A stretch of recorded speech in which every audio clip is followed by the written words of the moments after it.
Assalamualaikum warahmatullahi wabarakatuh. Saya Rizal Alfian Syaputra dari kelas 12 Bisnis dari Pemasaran.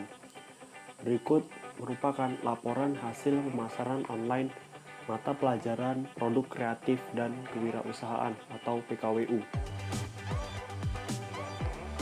Pemasaran online adalah segala upaya yang dilakukan untuk melakukan pemasaran suatu produk atau jasa melalui atau menggunakan media elektronik dan internet. Tujuannya jelas untuk menjual barang, jasa, atau iklan melalui internet. Menurut Kotler, pemasaran online adalah pemasaran yang dilakukan melalui sistem komputer online interaktif yang menghubungkan konsumen dan penjual secara elektronik. Jasa online komersial adalah jasa yang menawarkan jasa informasi dan pemasaran online kepada pelanggan yang membayar iuran bulanan. Sedangkan menurut Chavez, pemasaran online adalah penggunaan internet dan teknologi digital yang berhubungan untuk mencapai tujuan pemasaran dan mendukung konsep pemasaran modern. Praktek kewirausahaan ini dilakukan 2 kali, yakni pada Rabu 16 September 2020 serta hari Rabu tanggal 30 September 2020. Media promosi yang digunakan ialah Smartpost, yakni sebagai pembuat brosur. Kemudian brosur tersebut disebarkan melalui media sosial WhatsApp, Instagram, dan Facebook.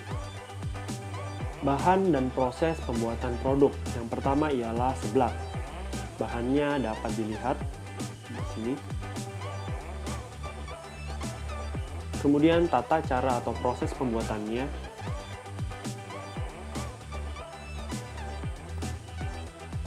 Selanjutnya ialah proses bahan dan proses pembuatan es krim jelly. Untuk bahannya ialah pop ice, kemudian maizena, SP kue, susu kental manis, dan Nutrijel. Dan tata cara pembuatannya ialah seperti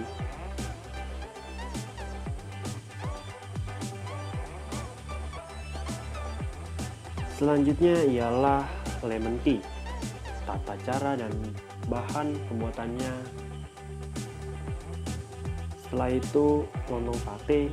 Alat dan bahan yang diperlukan ialah daging ayam, kemudian bawang merah, bawang putih, kemiri, gula merah, kacang tanah, garam, kunyit bubuk, cabai besar, susu sate, arang, dan tempat pembakaran tentunya. Proses pembuatannya terbagi menjadi 2, yakni proses pembuatan sate itu sendiri dan kemudian proses pembuatan sambal kacang untuk sate.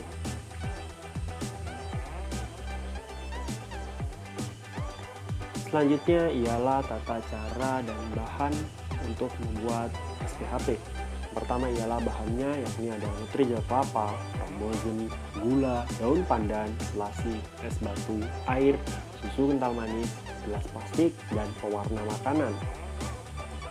Untuk proses pembuatannya dapat dilihat pada gambar ini. Modal.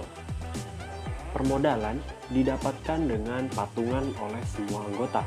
Besarannya disesuaikan dengan rancangan bahan baku produk yang akan dijual.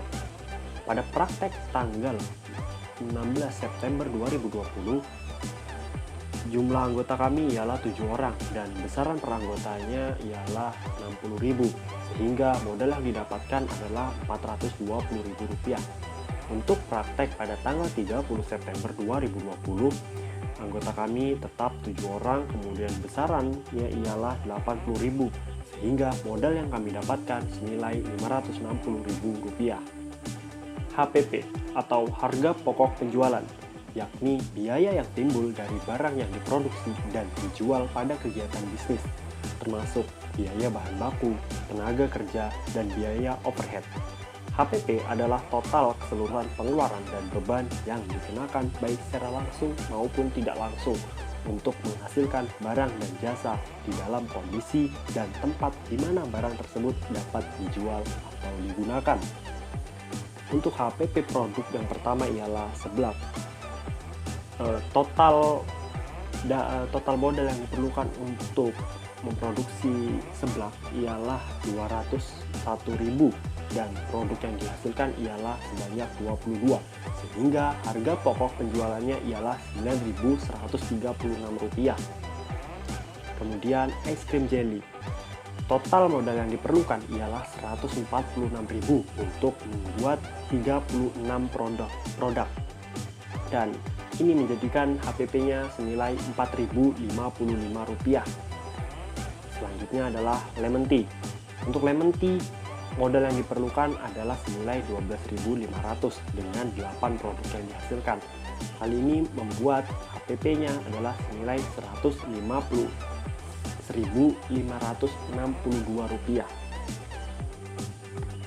Kemudian ada lontong sate. Modal yang diperlukan untuk membuat 60 produk adalah Rp331.000, sehingga harga pokok penjualannya ialah senilai Rp5.516. Dan terakhir adalah SPHP. Modal yang diperlukan ialah senilai Rp76.000 dengan 12 produk yang dihasilkan, membuat harga pokok penjualannya ialah senilai Rp6.333. Pengertian laba secara umum adalah selisih dari pendapatan atas biaya-biayanya dalam jangka waktu atau periode tertentu. Laba sering digunakan sebagai suatu dasar untuk pengenaan pajak, kebijakan dividen, pedoman investasi, serta pengambilan keputusan dan unsur prediksi. Laba praktek pada tanggal 16 September 2020. Modal yang dikeluarkan ialah senilai Rp420.000 dengan pendapatan Rp691.000. Keuntungannya ialah Rp271.000, sehingga persentase keuntungan atau labanya ialah 65%. Kemudian laba praktek pada tanggal 30 September 2020. Modal yang dikeluarkan senilai Rp560.000 dengan pendapatan Rp950.000. Hal ini membuat laba atau keuntungannya adalah senilai Rp390.000 dengan persentase 70%. Kesimpulan dan saran. Pada era digital atau era industri 4.0, semua hal telah dimudahkan dengan adanya teknologi. Tidak terkecuali dengan pengalaman berbelanja. Semua orang ingin berbelanja walau hanya dari tempat tidurnya. Inilah yang membuat peluang untuk masuk ke bisnis ini semakin besar. Saran. Pada praktek yang telah dilakukan, kebanyakan yang dijual ialah produk makanan. Ada baiknya untuk dapat masuk ke pasar yang lebih luas. Berikut adalah lampiran beberapa produk. Yang pertama ialah seblak, kemudian ada es krim jelly, lemon tea, long ate atau lontong sate, dan yang terakhir ada SPHP. Demikian yang dapat disampaikan, kurang lebihnya saya mohon maaf. Sekian, terima kasih.